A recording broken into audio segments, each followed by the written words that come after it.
नमस्कार दोस्तों, स्वागत है आपका अपने YouTube चैनल जीएस प्लैनेट पर। डेली करंट अफेयर्स की सीरीज में आज हम लोग 12 फरवरी 2022 की महत्वपूर्ण घटनाओं और उन पर आधारित प्रश्नों को एक एक करके देखेंगे। पहला प्रश्न देखते हैं। पहला प्रश्न है कि भारत की प्रस्तावित बुलेट ट्रेन का पहला स्टेशन कौन सा शहर होगा? Which city will be first station of bullet train that's to be run by 2023? 2023 से प्रस्तावित है और ये जो डेवलपमेंट चल रहा है इसमें पहला रेलवे स्टेशन बनकर तैयार होने वाला है। और तो ये कौन से शहर में पहला रेलवे स्टेशन, पहला मेट्रो बुलेट ट्रेन स्टेशन तैयार होगा? ये होगा सूरत में। कहाँ होगा? सूरत, जो कि गुजरात का एक महत्वपूर्ण शहर है। आइए देखते हैं पूरा news. Surat to get India's first bullet train station, union minister to its first look. ठीक है, तो उसका फर्स्ट लुक भी जारी कर दिया है कि ये पहला स्टेशन होगा बुलेट ट्रेन का। तो आपको पता होना चाहिए कि Mumbai Ahmedabad bullet train project चल रहा है, जो देश का पहला बुलेट ट्रेन रूट होगा। ठीक है, आइए देखते हैं। ये टोटल देखिए, इसका जो टोटल कॉस्ट है वो 1 लाख करोड़ का है। कितना है? 1 लाख करोड़ रुपए का है। ठीक है, और ये टोटल कितना डिस्टेंस कवर करेगी? 508 किलोमीटर की डिस्टेंस कवर करेगी मुंबई और अहमदाबाद के बीच में। ठीक है, क्लियर है। और इसमें जो महाराष्ट्र का जो एरिया होगा इतना होगा और गुजरात का इतना एरिया होगा, थोड़ा सा दादरा नगर हवेली का भी होगा। साथ ही साथ ये 2000 दिसंबर 2023 तक ये प्रोजेक्ट शुरू होने की संभावना थी, लेकिन अभी 2024 तक संभावना है। ठीक है, तो दूसरी बात क्या है कि इसमें जो 1 लाख करोड़ का प्रोजेक्ट है उसमें जापान की एक कंपनी जिसका नाम है जापान इंटरनेशनल कोऑपरेशन एजेंसी, पूछा जा सकता है ये कि इसने 88,000 करोड़ रुपए का लोन दिया है। तो इसका इन्वेस्टमेंट है यहाँ पर, जिसको जो है अगले 50 सालों तक 1% की ब्याज दर पर चुकाया जाना है। तो यहाँ पर बहुत बड़ा इन्वेस्टमेंट इस कंपनी ने किया है और भारत को बहुत ज़्यादा नुकसान नहीं है, क्योंकि 1% इंटरेस्ट देना है और इतने बड़े अमाउंट पे। अब प्रश्न ये उठता है जापान ने इतना इन्वेस्ट क्यों किया? वो अंदरूनी बातें होंगी, लेकिन ये बात यही है। ठीक है, तो ये इस तरह से अगर आपको मैप देखें तो यहाँ अहमदाबाद से शुरू होगा और मुंबई तक ये बुलेट ट्रेन होगा, हाई स्पीड बुलेट ट्रेन होगा। 2 घंटे के अंदर अहमदाबाद से आप मुंबई पहुँच सकेंगे। और इसमें जो देखिए यहाँ पर आपको दिख रहा होगा सूरत, तो यहाँ पर जो है पहला रेलवे स्टेशन बनकर पहला मेट्रो बुलेट स्टेशन तैयार होने वाला है। ठीक है, तो एग्जाम में पूछा जा सकता है। सेकंड क्वेश्चन ये है कि टॉम टॉम ट्रैफिक इंडेक्स के अनुसार दुनिया का सबसे कंजेस्टेड सिटी कौन सा है? Which is the most congested city of world as per Tom Tom traffic index. देखिए, टॉम टॉम ट्रैफिक इंडेक्स ये हर साल जारी होता है। इसमें दिखाया जाता है कि दुनिया में जो व्यस्ततम शहर है on the basis of traffic congestion सबसे ज़्यादा कहाँ है, उसके हिसाब से ये रैंक जारी करती है। तो उसके हिसाब से जो टर्की का इस्तांबुल शहर है वो दुनिया का व्यस्ततम है, मोस्ट कंजेस्टेड सिटी है on the basis of traffic. और इसमें भारत का कौन सा शहर टॉप 5 में आया है? तो ये क्वेश्चन अगला ये भी है। तो मुंबई टॉप 5 में है, आपको पता होना चाहिए, और बेंगलोर टॉप 10 में है। ठीक है, आइए रिपोर्ट पढ़ते हैं। तो रिपोर्ट है टॉप टॉप ट्रैफिक इंडेक्स में 2021 का जो आया, तो मुंबई सबसे अधिक कंजेस्टेड और दुनिया का, भारत का सबसे अधिक है और दुनिया का 5वां सबसे अधिक कंजेस्टेड शहर है। इसमें पहले नंबर पर इस्तांबुल है, दूसरे नंबर पर मॉस्को है। ठीक है, अगला क्वेश्चन है, चौथा क्वेश्चन। निम्नलिखित में से किस भारतीय सुरंग ने 10,000 फीट की ऊंचाई पर दुनिया का सबसे लंबा सुरंग होने का विश्व रिकॉर्ड बनाया है? Which Indian tunnel has made a world record of being the longest tunnel eight 10,000 feet altitude? Chenani नासरी, जो कि जम्मू एंड कश्मीर में, जवाहर टनल जम्मू कश्मीर, अटल टनल हिमाचल प्रदेश, या गांधी टनल? ऐसा कोई टनल है नहीं। सही आंसर क्या है आपका?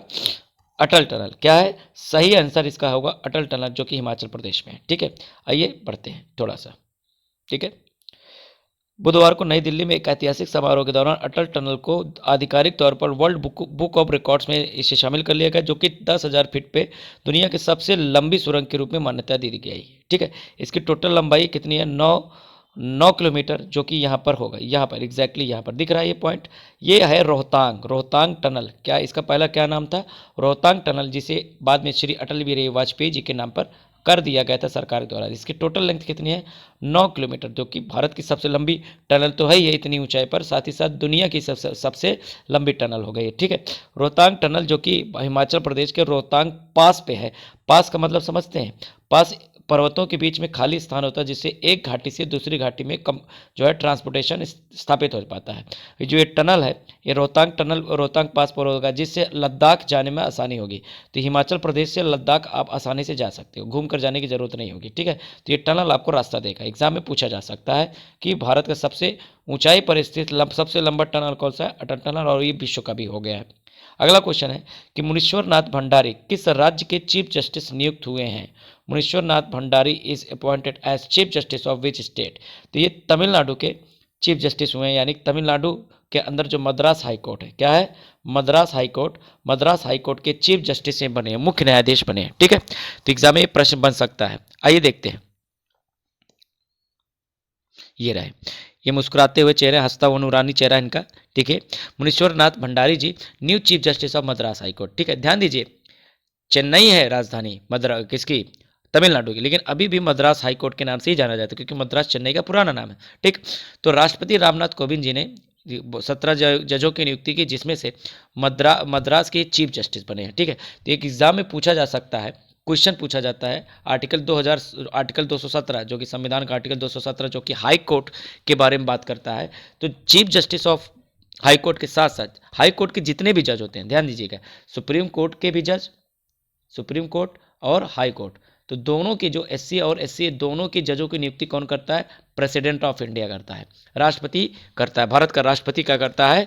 वो सुप्रीम कोर्ट और हाई कोर्ट दोनों के जजों की नियुक्ति करता है, एग्जाम में पूछा जाता है। लेकिन ध्यान दीजिएगा, एग्जाम में ये पूछ लिया जाए कि हाई कोर्ट के जजों को शपथ कौन दिलाता है, ओथ एडमिनिस्टर कौन करता है? तो ओथ जो एडमिनिस्ट्रेशन होता है वो राज्यपाल के द्वारा होता है, राज्य के राज्यपाल द्वारा शपथ दिलाया जाता है। लेकिन इनकी जो नियुक्ति होती है, इनका जो अपॉइंटमेंट होता है, वो राष्ट्रपति के द्वारा होता है। और इसका वर्णन कहाँ पर है? आर्टिकल 217, आर्टिकल 217 के क्लॉज नंबर 1 के अनुसार ऐसा होता है। ठीक है, दूसरी बात, हाई कोर्ट के जज को हटा कौन सकता है? तो हाई कोर्ट के जज को कौन हटाता है? संसद के द्वारा महाभियोग जैसी प्रस्ताव पारित किया जाता है, एक इम्पीचमेंट लाइक रेजोल्यूशन पास किया जाता है पार्लियामेंट के दोनों सदनों द्वारा, जो है विशेष बहुमत से 2/3 या उस जो, अरे बहुत ज़्यादा लंबा हो जाएगा, इसको मत जानिए, बस इतना समझिए, संसद के विशेष बहुमत द्वारा, स्पेशल मेजोरिटी द्वारा पार्लियामेंट के प्रस्ताव पारित किया जाता है दोनों सदनों में। उसके बाद राष्ट्रपति इनको पद से हटा सकते हैं, मतलब राष्ट्रपति हटाएंगे, लेकिन पार्लियामेंट के एक लीगल प्रोसेस के बाद। ठीक है, चाहे वो हाई कोर्ट का जज हो, चाहे वो सुप्रीम कोर्ट का जज, हटाने की प्रक्रिया सेम है। क्लियर है, समझ में आ गया? अगला क्वेश्चन देते हैं, छठा क्वेश्चन आज का। देश का पहला संघ शासित प्रदेश जो सिंगल विंडो क्लियरेंस सिस्टम में शामिल हुआ है, which UT is the first to join single window clearance system? ठीक है, सही आंसर इसका क्या होगा? जम्मू एंड कश्मीर।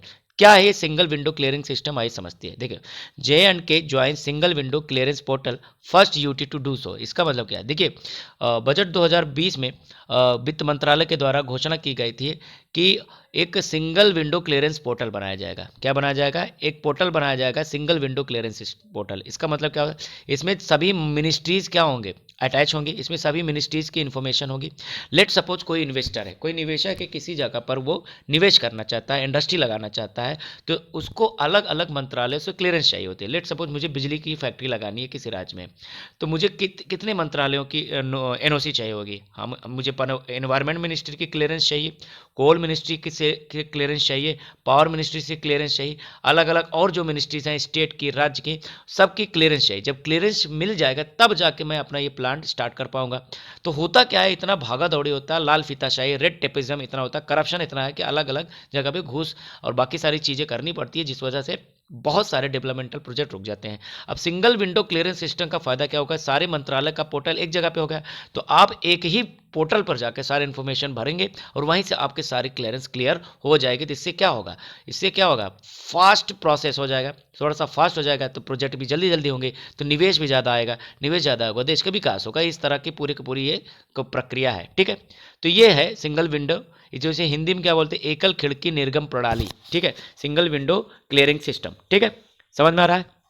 अब जम्मू एंड कश्मीर के बारे में बात करते हैं। देखिए, जम्मू कश्मीर भारत का जो राज्य बना था वो 27 अक्टूबर 1947 में, जब यहाँ के राजा हरि सिंह ने भारतीय संघ में शामिल होने के दस्तावेज पर हस्ताक्षर किए थे। एनेक्सेशन लेटर पर, इंस्ट्रूमेंट ऑफ एनेक्सेशन लेटर पे उन्होंने हस्ताक्षर किए थे। तो कब इंटीग्रेशन हुआ था इसका? 27 अक्टूबर 1947, याद रखिएगा।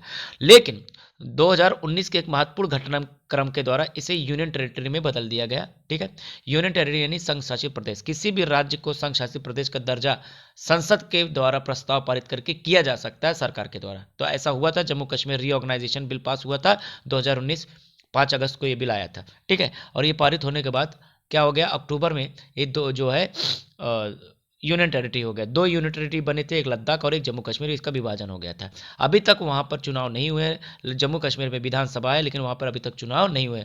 मांग ये की जा रही है कि जल्द से जल्द चुनाव वहाँ होने चाहिए, इलेक्शन होने चाहिए। अमित शाह जी ने संकेत दिए कि बहुत जल्द वहाँ पर चुनाव कराए जाएंगे। फिलहाल अभी की स्थिति क्या है, वो एक यूटी है, यूनियन टेरिटरी। इसकी कैपिटल क्या है, इसकी जो समर कैपिटल है वो श्रीनगर है, और जम्मू क्या है, विंटर कैपिटल है। यहाँ की एलजी यानी कि यहाँ पर हेड कौन है, तो यहाँ लेफ्टिनेंट गवर्नर होते हैं। आपको पता होगा यूटी में जो विधानसभा वाले यूटी होते हैं वहाँ पे हेड कौन होता है, राज्यपाल नहीं होता है, लेफ्टिनेंट गवर्नर होता है यानी कि उपराज्यपाल। और इस समय उपराज्यपाल यहाँ कौन है, मनोज सिन्हा जी, बहुत अच्छे नेता है। यहाँ पे नेशनल पार्क कौन कौन से हैं, यहाँ किश्तवाड़ नेशनल पार्क है, सलीम अली नेशनल पार्क है और दाची नेशनल पार्क है। एग्जाम में पूछा जाता है। इसके अलावा यहाँ का फोक डांस क्या है, फोक डांस है राउफ और भांडेर, यहाँ का लोक नृत्य है। एग्जाम में पूछ लिया जाता है, याद रखिएगा। अगला आज का लास्ट क्वेश्चन, हाल ही में किसने अटल बिहारी वाजपेयी जी के जीवन पर एक किताब लिखी है, who wrote a biography on Atal Bihari Vajpayee recently. तो किसने लिखा है, सागरिका घोष जी ने लिखा है, एक जानी मानी पत्रकार है।